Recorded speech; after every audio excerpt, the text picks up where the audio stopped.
Hello ladies and gentlemen, welcome back to Working Man Ron Doyle. This particular episode we're doing track replacement on the Vermeer CTX 160. I experienced track failure on a job at 374 hours. I have got broken cogs in the belt. As you can see right here, the actual sprocket, the sprocket sticking up and the belt is laying down on its side. Tracks, you're going to need 2 new sprockets. You're going to need 5 lug nuts per side. These are 14 millimeter by 1.5. I looked up in the Vermeer book trying to find the torque specs on the torque setting for this, and I could not find anything in the book. If you find torque values on your machine or in your book, please drop a comment down at the bottom of this video to help out the others and aiding in doing track replacement. I'll greatly appreciate it if you comment. What I done to find torque value is took a click style torque wrench, put it in reverse, and it was running right around 105 pounds torque in reverse setting with a click style ratchet. Things you're going to need though: sprockets, lug nuts, tracks. We have got a 15 millimeter wrench. That's to take off the adjustment screw locking plate. You're going to need a 13/16 to take off the studs, the stud nuts. And you're going to need a, I've got an impact to speed up the installation, but the track attachment bolt is 1 1/8, and it's just a lot quicker to spin it off with an impact. That will be up to your discretion if you have access to one of those. You're going to use the factory tension gauge that comes with the machine. They provide you one with the instruction booklet inside. I've modified mine to aid in doing a job site repair. I'll show you that. So we're on the right side of the machine, and I've incorporated the track tension wrench into a wrench that I made for field track tensioning. Basically, it's inserted, it's locked into the hydraulic stabilizer plate that holds the boom in the up position so you can work on it safely. But you pull out the pin,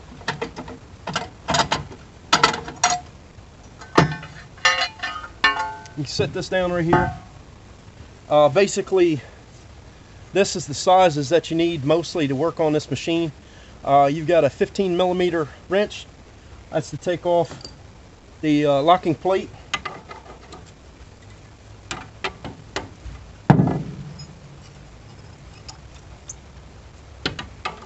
There's a little bit of sand in it. So this wrench isn't made for speed, it's made more for convenience. You could use a ratchet a lot faster, but when you're in the woods and you need to get your track tension back on, anything is better than nothing.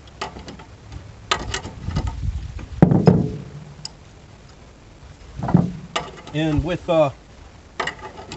having a ratchet on board that's going to get wet with the machine, chances are the gearing in the ratchet is going to get rusted and the ratchet's not going to work for you. So this is basically a very low cost approach to having an emergency wrench with you.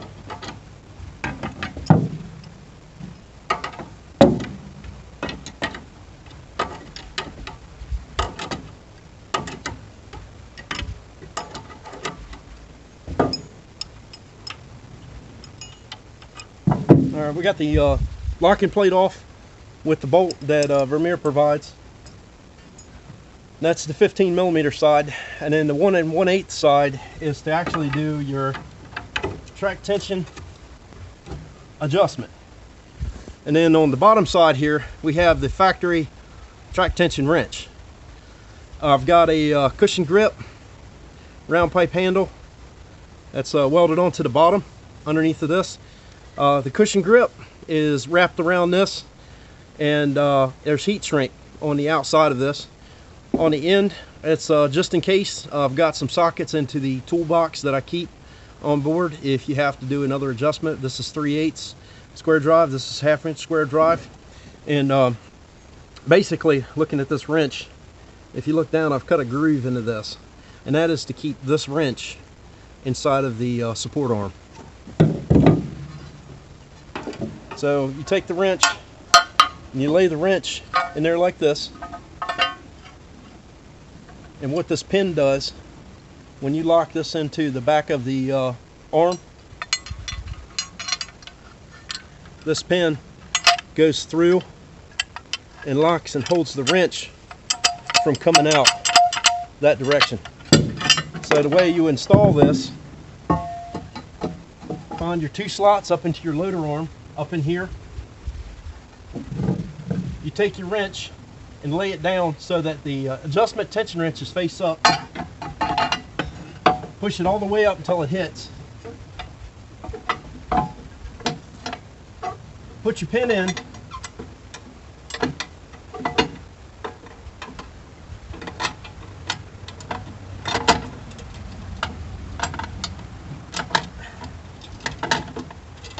That way you always have a wrench on board to adjust your track tension and to aid in you to take this plate off.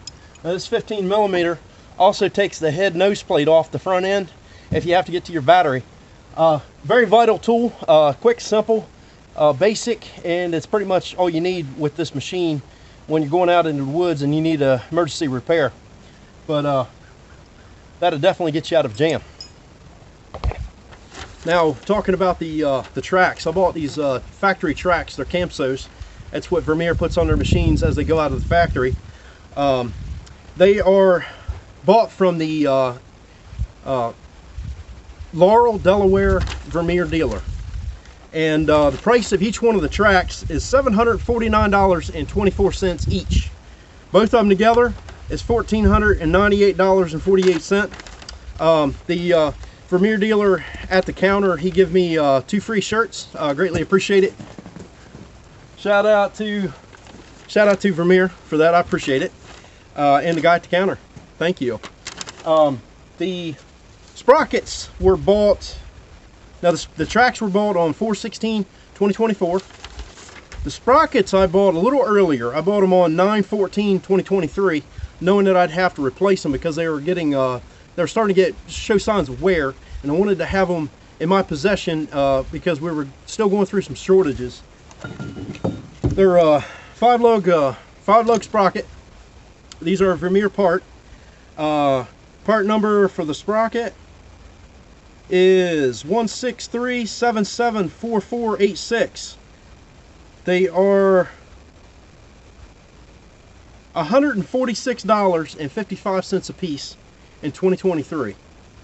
The 10 lug nuts that you see right here in the bag, they are 14 millimeter by 1.5. They are $2.51 a piece. These are $25.10 for the bag of 10 to do both sides. I'm hoping that I don't have to replace the studs on these, because where the cogs come around, they're so close to hitting. If your track is showing damage or showing wear, they will actually cut into the top of the lug nut and possibly cut into the stud. And let me get you a close-up view of that. You can see the excess of wear that we've got coming into the bottom of this, and that's where the cogs go around. I think you can see that in the video on this top side right here. Apologize for the wind, I can't control that, but these cogs go around in this intersecting point right here. Right here you can see how that is cutting. You can see how that cog, the bottom of that cog, is cutting into that stud and lug nut. So let me get you set up on a stand. I'm gonna start the machine. I'm gonna jack it up by the machine's power on the front bucket. Put wheel shocking in the back, blocking. I've got 2 4x6s and a piece of deck board. I'm gonna jam it in tight, jack the front up. That's gonna lift the whole machine. If that's not high enough, we'll go ahead and put some jacks under it and jack stands.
That should be plenty enough height to replace the tracks. First thing we're going to do is take off this 15mm ratchet's a little bit quicker than that field wrench that I made up.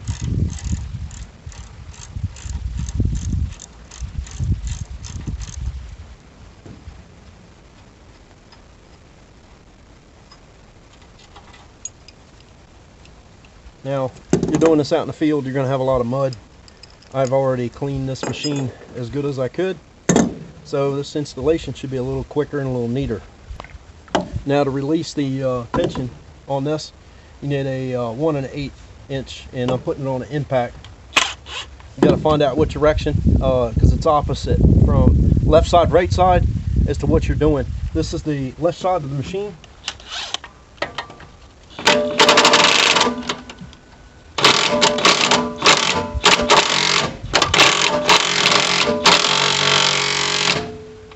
That's tightening the spring.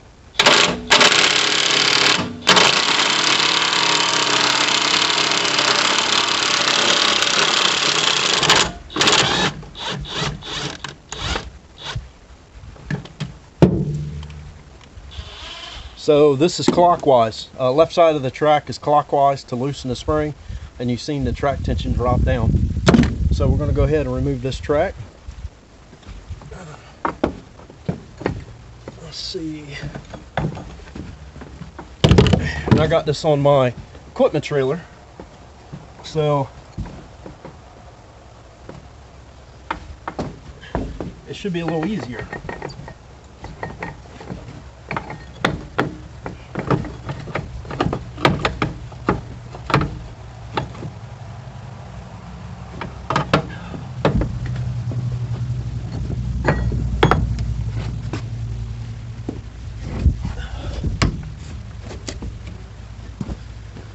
Alright, let's take a look at this physical damage.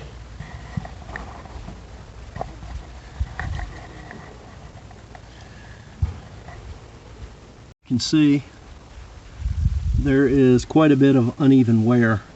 This is the forward direction. This is the reverse direction. Forward speed is 4.4 miles an hour. Reversing speed is 3.4 miles an hour. It's 1 mile an hour slower, so you're going to more inclined to be going forward than in reverse. And my original plan was to put these sprockets on and to flip the tracks so that this would be forward and that would be reverse on the opposite side of the machine. So looking at the damage and where the popping, clicking, and bucking was coming from, you can see we've got a crack, we got a broken cog, another crack, another crack. So we have a total of, looking all around, we've got a total of 4 that are messed up. And this is enough to basically put you out of commission. I never found this missing one at the job site, but if I do, I'd like to see what it looks like.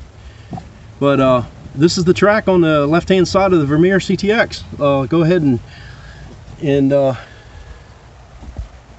get the sprocket off of this thing. Get a bird's eye view of that thing. We're going to put a 13/16 socket on the impact.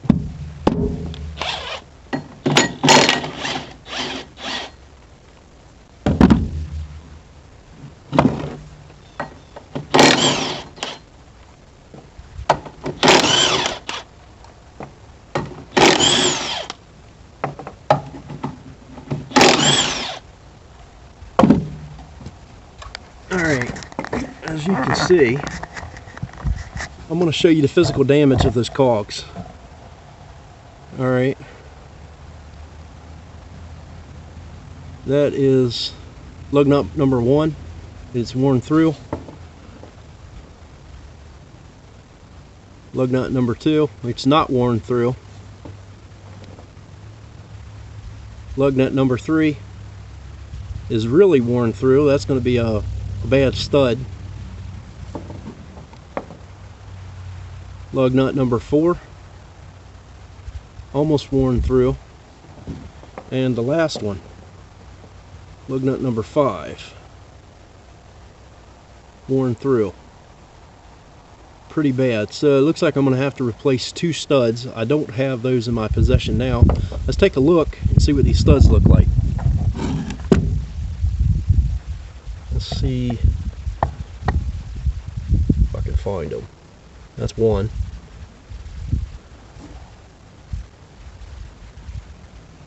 You can see a little bit of wear on that. That's another one.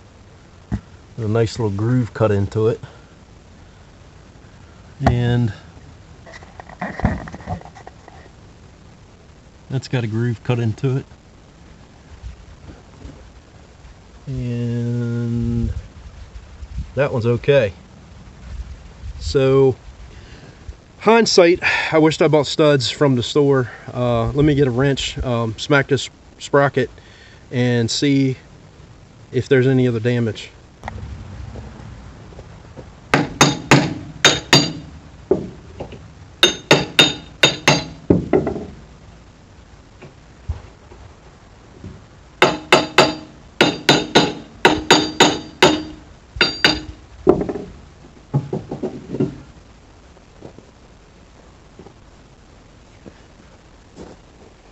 Let's take a look at this wear that we got here.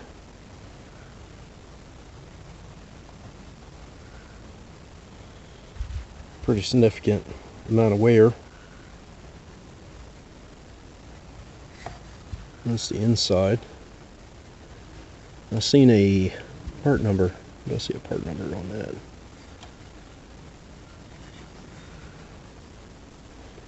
Yeah, I don't see it now, but she's definitely worn out in comparison to the new sprocket. Let's see how these two compare.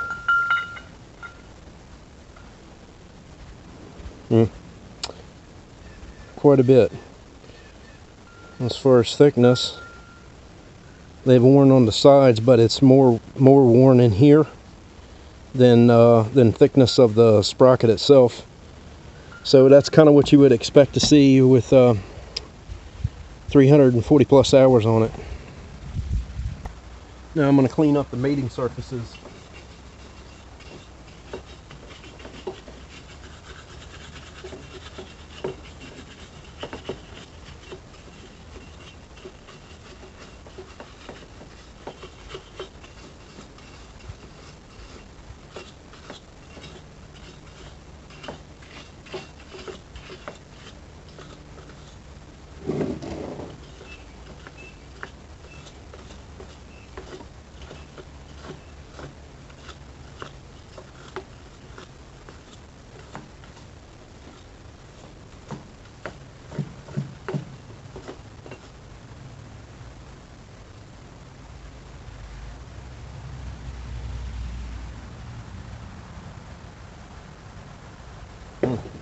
We have got a little bit of wear on the parking brake piston that comes out. Something else I noticed is the grease zerk is actually loose, so I'm going to clean that up. I'm going to reinstall it, and I'm going to tighten it. I want to revolve it one turn to see if I can keep that snug, because I noticed as I was greasing that it wanted to spin on me, and you need it facing directly out to be able to get the grease gun on it. Let me give you a close-up of that. As you can see, this corner where it engages the sprocket, it's kind of marred up a little bit, so I'm going to take a paddle wheel on a grinder. We have got a 60 grit paddle wheel that we put on a not a sponsor of Portacable, but this is a Portacable brand. Multiple companies make these paddle wheels. She's a little worn out, but I'm going to doctor that up so that it comes out there a little easier. It is a reduced shank. If you look at how it's stepped down, it shouldn't rub the seals on the inside because this is smaller than the piston that comes out. But this is actually a hydraulic cylinder. If you look in the manual, you'll see that there's a hydraulic cylinder back there with a line on it that sends this out to engage the sprocket. right in here to stop the movement of the machine, mostly for safety. And let me clean that up.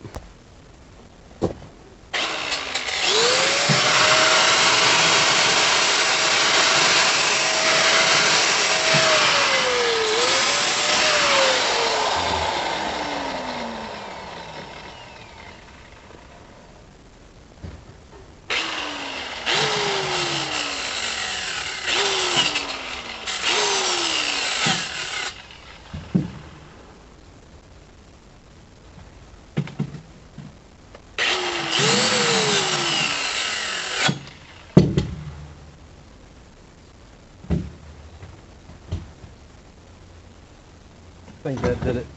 Now, as far as checking the idlers, that one's real tight. It spins free.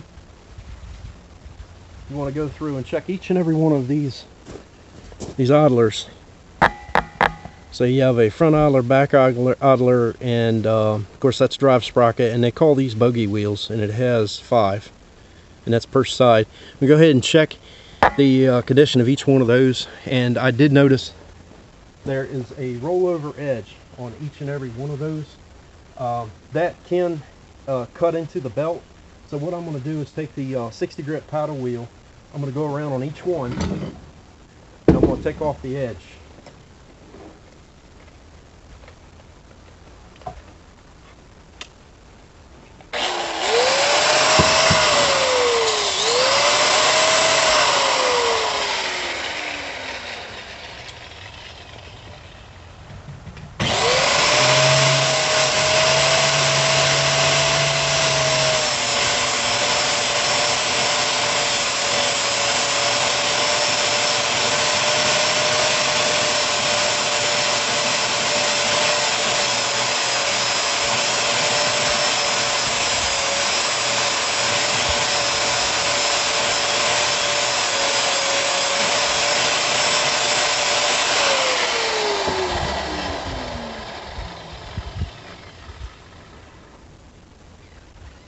That's a lot better. Now I'm going to go down each and every one, repeat the process on the outside and on the inside to hopefully extend the life of this new track. So I'm not going to bore you with all the content of doing all these. I'm going to go ahead and do them and come back to you. Now I'm putting a little bit of a bevel on each one of these to cut that leading edge off where it's sharp.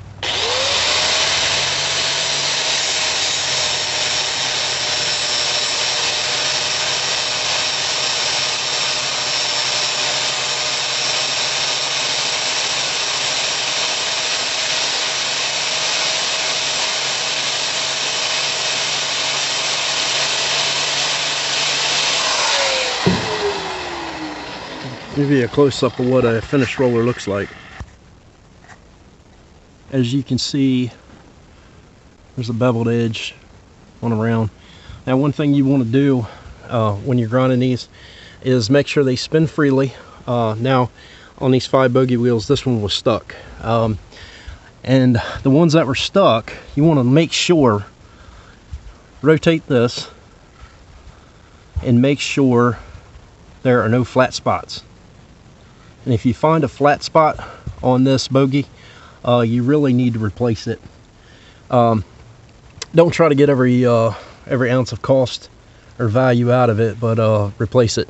If you see some nicks like this, you can take a paddle wheel and knock those nicks off. It's possibly I got a stone in between the track and the bogey on this one. The rest of them felt okay. And you do hear some grit as I'm turning them. Make sure you've got some really good blocking before you go putting your hands under here, because this is where people get crushed. Check all these out. Make sure everything spins freely. Make sure there's no large gouges in it.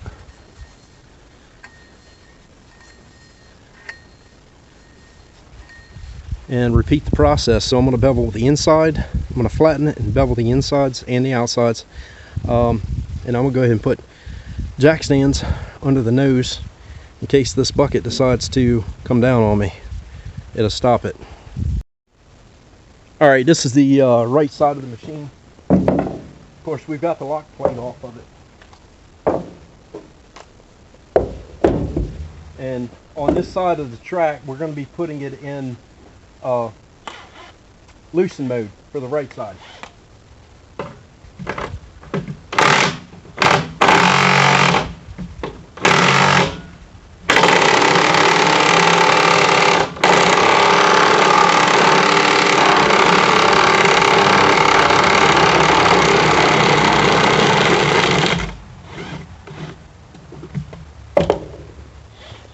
Now, I'm sorry, ladies and gentlemen, that is the Titan mode, forward, righty tighty. Loosens the track on both sides. Let's get this track off and see what this thing looks like.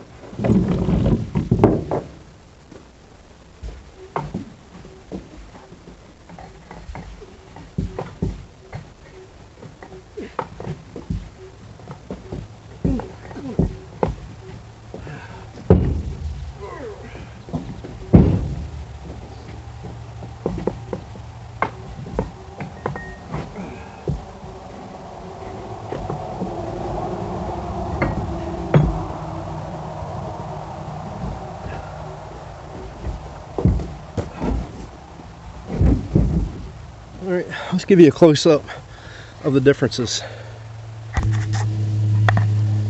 Alright, let's go around this and see if we see any physical damage.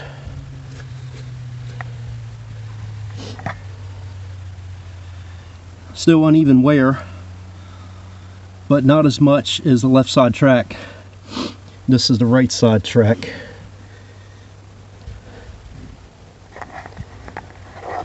Get my big hand out of the way.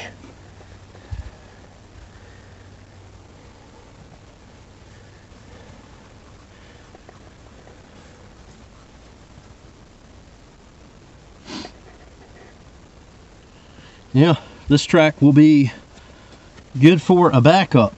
Definitely keep this track and use it for a spare if I have a problem with the new ones. Let's go ahead and set you up. I'll take this sprocket off.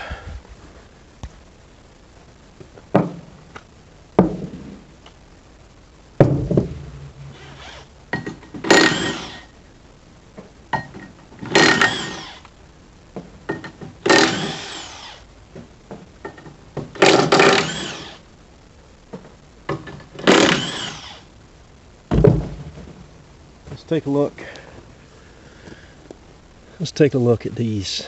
Alright, so that one didn't wear through. That one did a little bit of a notch. This is the right side of the machine for the focus, but it didn't wear through. So with these CTX 160s, the cogs come in contact with these once the sprockets are worn. This one doesn't have any physical damage at all. That'd be a good backup. That one's cut. That one's cut pretty good, as you can see, but hasn't cut through. Let's take the sprocket off.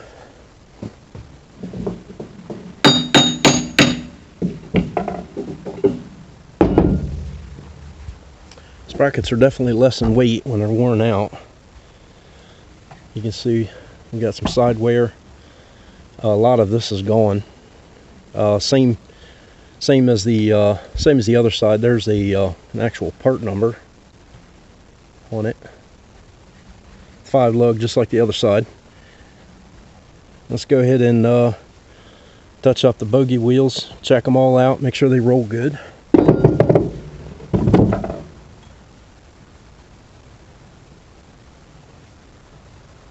little snug.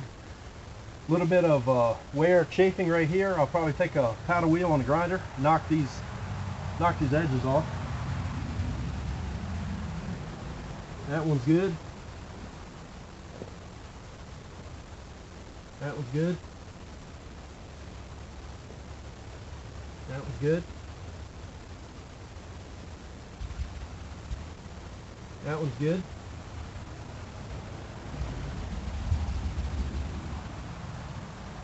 That was good.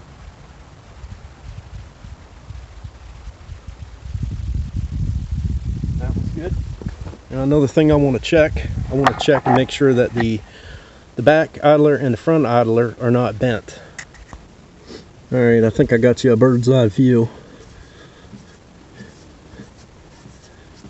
I'm going to spin that around. I'm looking at the video, I'm looking at the output hub in relation to this to see if there's any deflection forward and backward.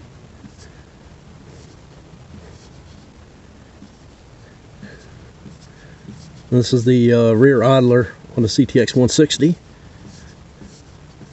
Alright, let's flip you around and do the front. Alright, this is the front idler. And let me put you on the bucket and line you up in reverse. Let's try it like this. Get a lot of dirt packed down in there. That's another dirt nook that the pressure washer won't get out, and the reason why is you're directing water flow. The belt is across here. You can't clean that out with a water hose. I like to see Vermeer improve this design so you can wash all these components out. But anyway, I'm going to spin this, looking at those two grooves.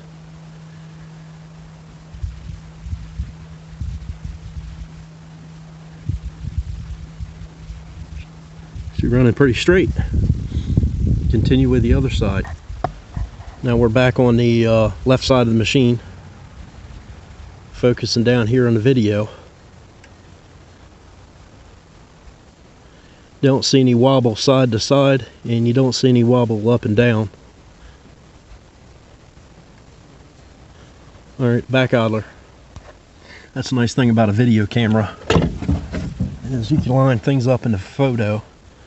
So focus on this lower idler and the drive hub, and you want to make sure that it's not walking side to side and it's not going up and down. Get my fat hand out of the way. It's staying pretty true if you're focused on these two planes from here to here. Alright, I'm going to go ahead and get these bogey wheels touched up on the side and reinstall the sprockets. We'll get back at it. One other thing I noticed on the right side of this machine, on this 160, looking at where the belt goes around, I see a little bit of wear going across these three that hold the hydraulic motors on. Not so much wear on these two, but on these three I do.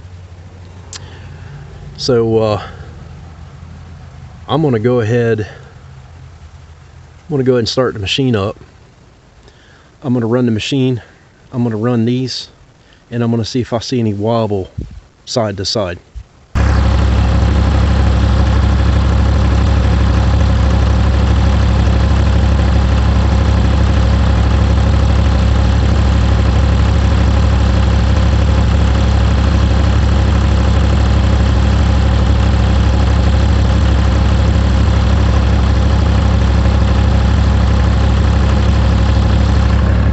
That was the right side of the machine, and I have to hold the camera because the machine's vibrating so much. I'd be worried that you wouldn't get the good view of it. Now, this is the safety parking brake that you can't see with the belts on it and how it works. So I'm going to stand on the operator presence. Operator presence switch is right here. You stand on this.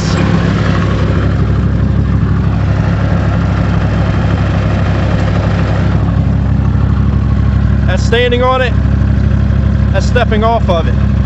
You want to make sure that the parking brake disengages when it goes in, and when you stand on the plate,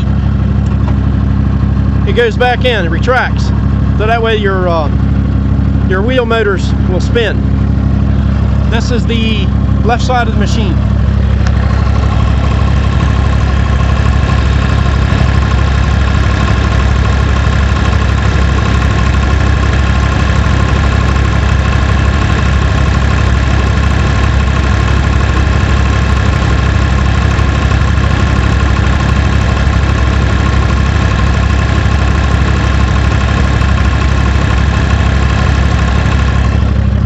see that this is the side that the studs have experienced some damage. So I'm going to go ahead and get this ground up on this side. I'm going to touch these bogies up, and I'll be right back with you. Now we're on the right side of the machine. Clean around the hub. Clean the rust off with a wire brush.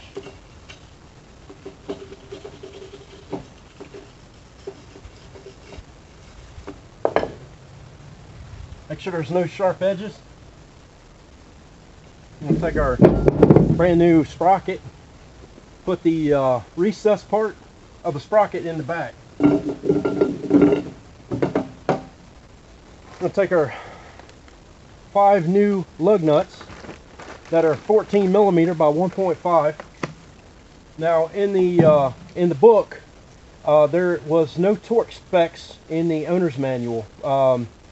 I found very few torque specs in the whole book. Looked it up online. I'm going to go ahead and post a picture right now of what the torque specs should be on this particular bolt. In reverse, it came out to 105 foot-pounds. So we're going to start these by hand.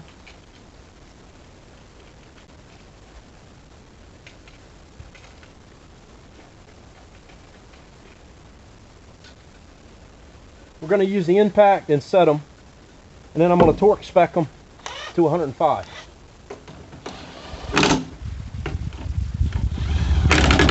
Do a crisscross pattern as you put these on.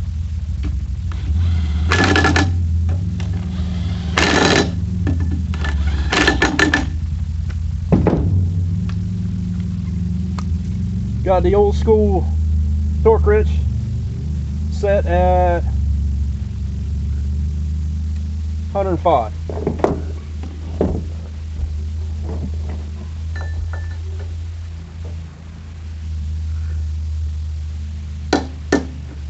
When you hear the click, stop.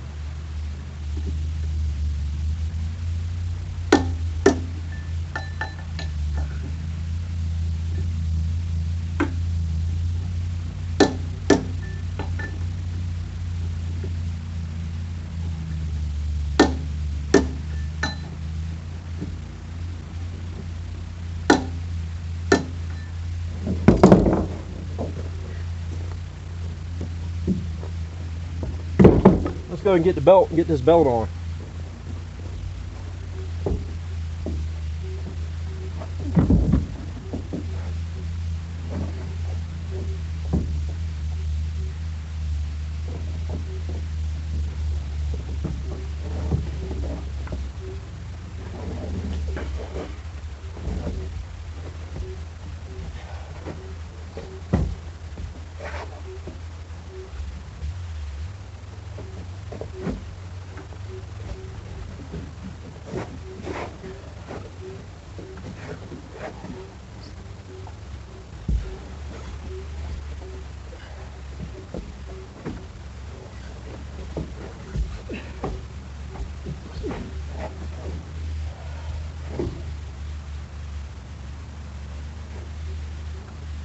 It's going to be a little harder to install the new one than it is to take the old one off, because you do have rubber in between each one of the ports, between the cogs. So bear with me a minute.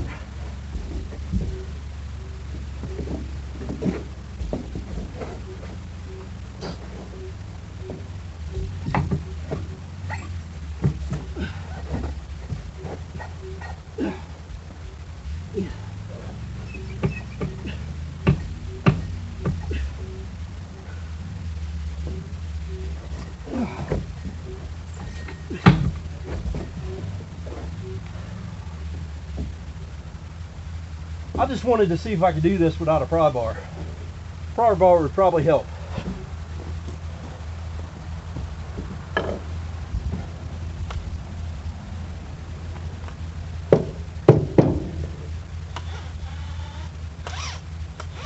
What I'm going to do before I tighten this up, I'm going to go ahead and grease the zerk right in here to lube the plate and the screw.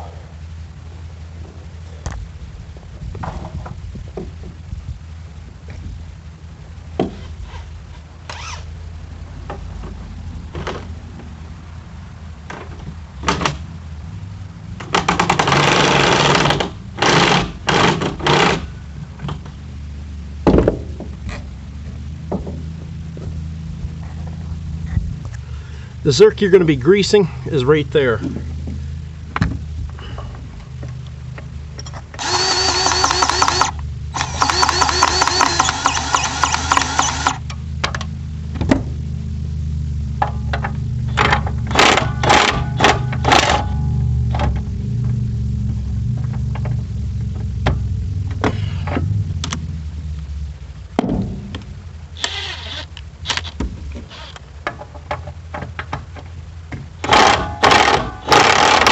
Now, counterclockwise is tightening this track up.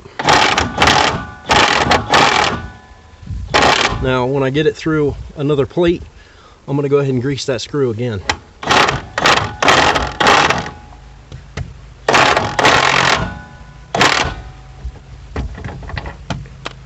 As you can see, it's right through there. I'll move you over, get another shot of grease on that.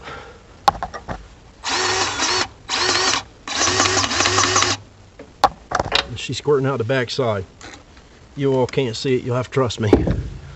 Let's get the tool on it and check, see how tight this belt is.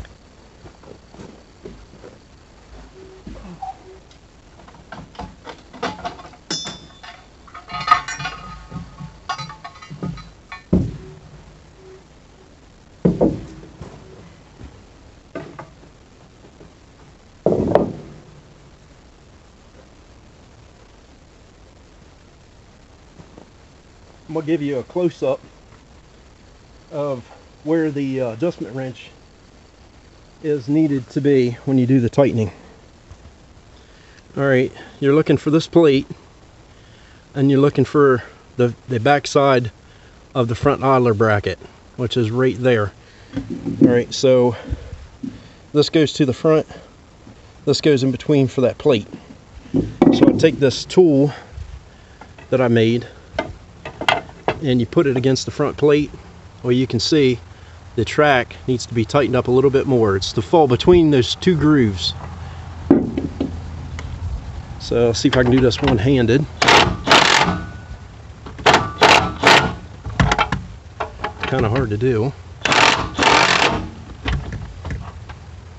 Now, where we're going to have track stretch, I'm going to go ahead and put it up to the tightest position in the adjustment right there. So put that in the groove so it's all the way forward right there. Look to the back, I still got to tighten it up some more.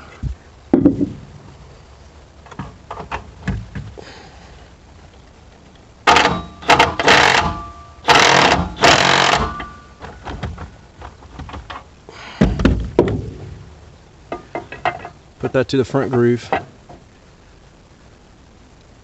Still got to tighten it up some more. It's got to fall in between those two slots.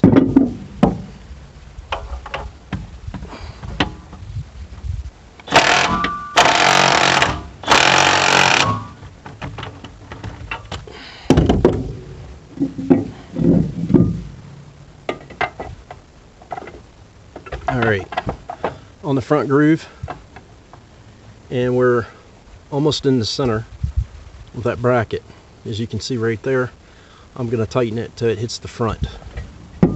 And I'm going to check this probably within the first 10 hours of operation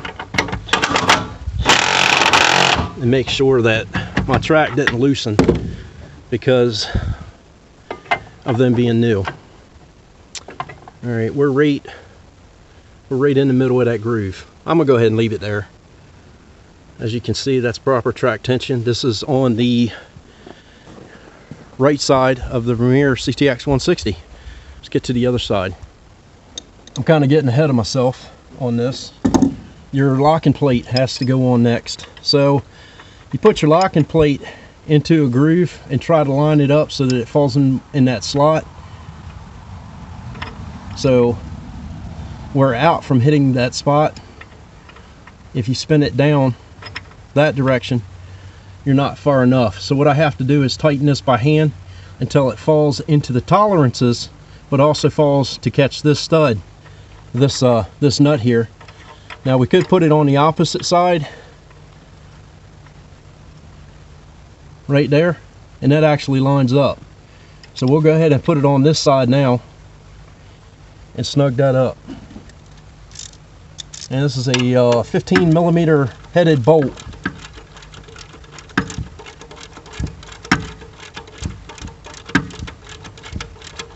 Now what you could do in your toolbox that you have for hardware, you could actually buy another bolt and another plate and have these just in case you lose these out in the field. You could actually install your extra bolt in this hole and have it there for safekeeping, and then put this plate in your toolbox. I plan on doing that because this thing shake, rattles, and rolls.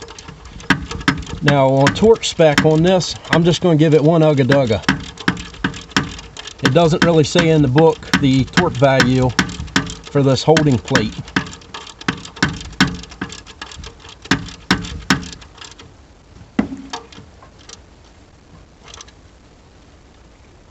And I would imagine it's not much more than 50 pounds.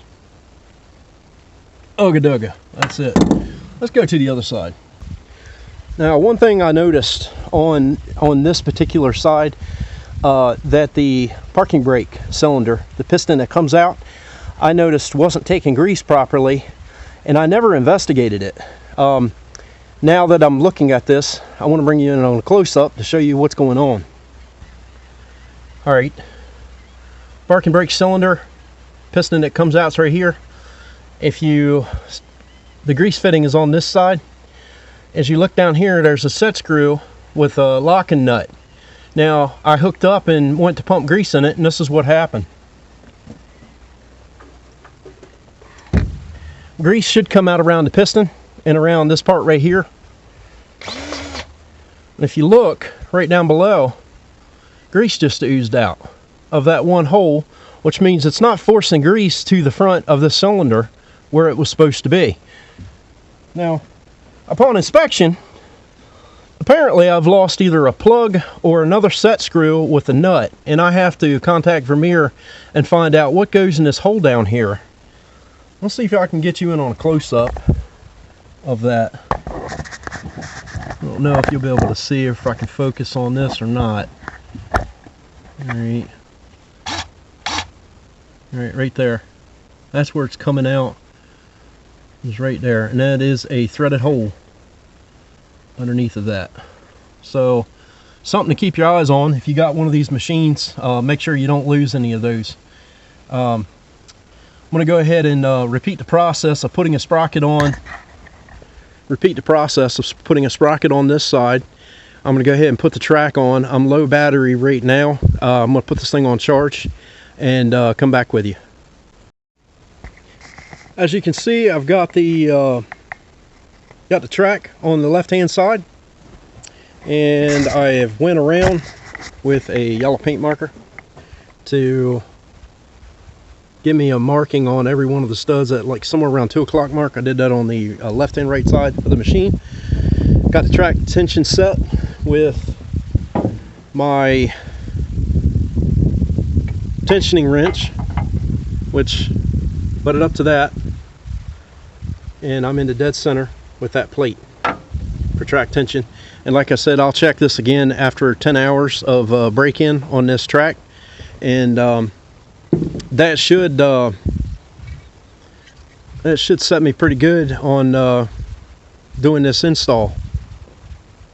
And let me turn the machine on and give you a visual of the tracks moving in operation on this thing. Make sure we don't have any alignment issues.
ladies and gentlemen, you've got to take that off the track.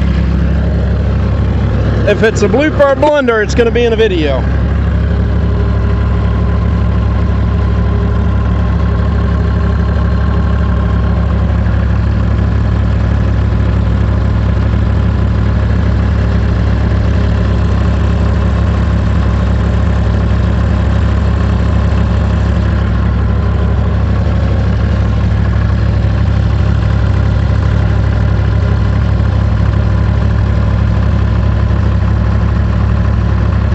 That's the right side of the machine. Here's the left side.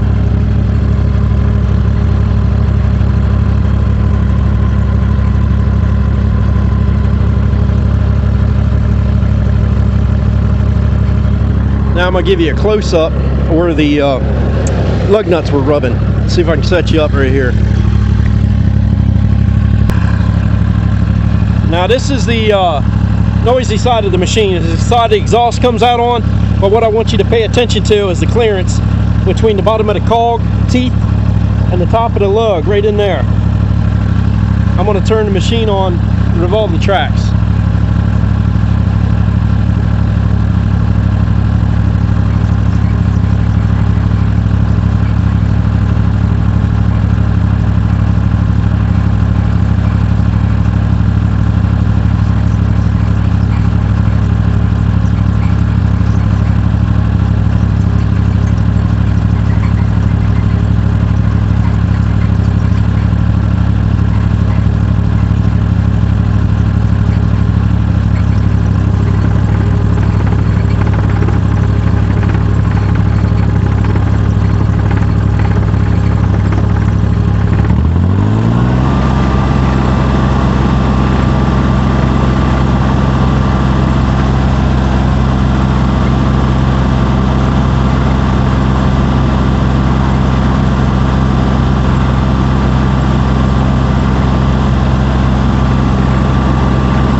Bring you out for a little further picture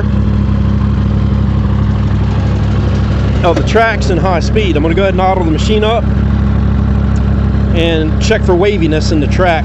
So this is the left side.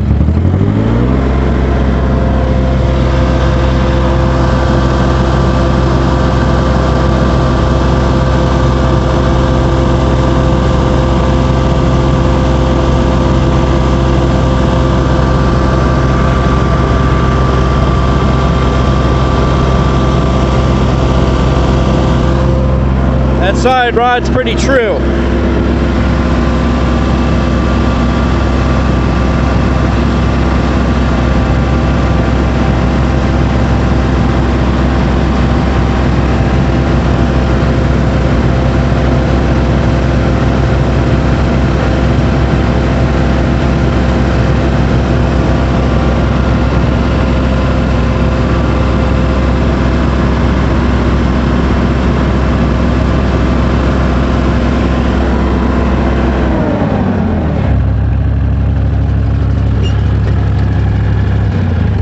Now that I've revolved the tracks quite a bit, let's check the track tension. See if it has changed.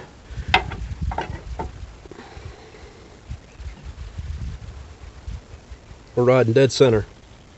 Check the other side.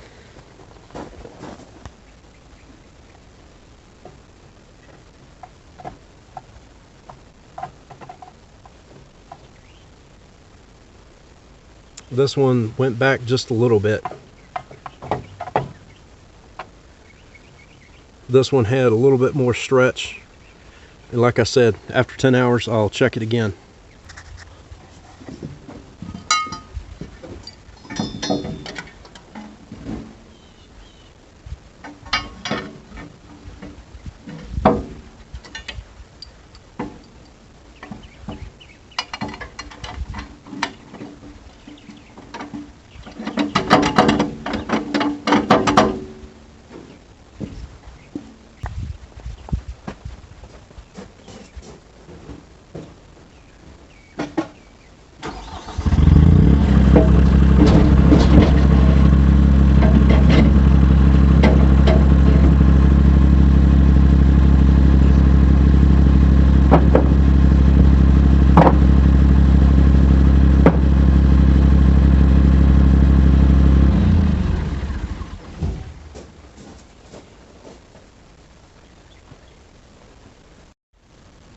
Got one more thing before I let you all go, and I know I'm going to get some comments on it. That is a 3-inch test plug, pipe test plug. And people are going to ask, well, on a job site, you need to store some tools, and on this Vermeer, there's not really a whole lot of places to put tools. But if you loosen this nut up and pull this out, I got my onboard toolbox. Anything I would need to do an on-site repair, possibly putting couplers on, putting the track back on. Of course, you see my tension wrench on the other side where I installed it with the supporting arm. It's hidden in there. I've got a pair of channel lock pliers, 2 pair of channel lock pliers. I've got an adjustable wrench. That's a 10-inch. I've got 2 different style of line-up punches. One with like a crow's foot on the end, point on the other end. All of this fits in this toolbox. Got a 24-inch long pry bar, line-up punch on that end. These work really great for getting your tracks back on at the job site. I've got a pinpoint grease tool, and that's for greasing up this particular one. This is a special pin that I made for holding the Toro Dingo backhoe attachment. It's got through bolt holes for linch pins, and this is to grease the very end of it. Got some extra connection pins for the backhoe. Got a linch pin, a couple linch pins. Got a oil drain plug I'm going to change out when I take the one off that Vermeer put on this. I'm going to put this style on. Got a utility knife. Got a couple homemade scratches for scratching out, cleaning the around the Zerk fittings. Cleaning around those to get the dirt and trash out before you grease. Those are made out of windshield wiper blade inserts, the pieces that support the wiper blade on your vehicle. Got a 6-in-1 multi screwdriver. I've got a couple cotter pins for the bush hog that goes on the front of this machine, taped together. And I've got an old toothbrush for cleaning out dirt and crap. It's pretty simple. This piece of PVC. This is 2.5-inch Schedule 40 gray PVC pipe for electrical work. There's a piece of PVC in the middle. It's drilled on 4 spots with flush head screws. And then this test plug is screwed through. Don't know if you can see that. There's screws that screw the cap to the end. And you can see close up of the end of that. Basically, they're drilled with a hole saw. And then you insert the plug that's made out of PVC. There's no wood in this. And then you drill your holes and countersink them so that all of this slides in place. And I've never had this revolve as long as you've got this tight. Just another tidbit on things you may need for this Vermeer when you're out in the woods working with it. Ladies and gentlemen, this concludes the video replacing the sprockets and the tracks on the Vermeer CTX 160. I hope you all liked the video. If you did, please consider giving me a big thumbs up. Consider subscribing to my channel for future videos on things electricians do, and including equipment repair and operation. I hope you all have a wonderful and blessed day. Until the next time, stay safe. Looking forward to seeing you again on Workman Ron Doyle.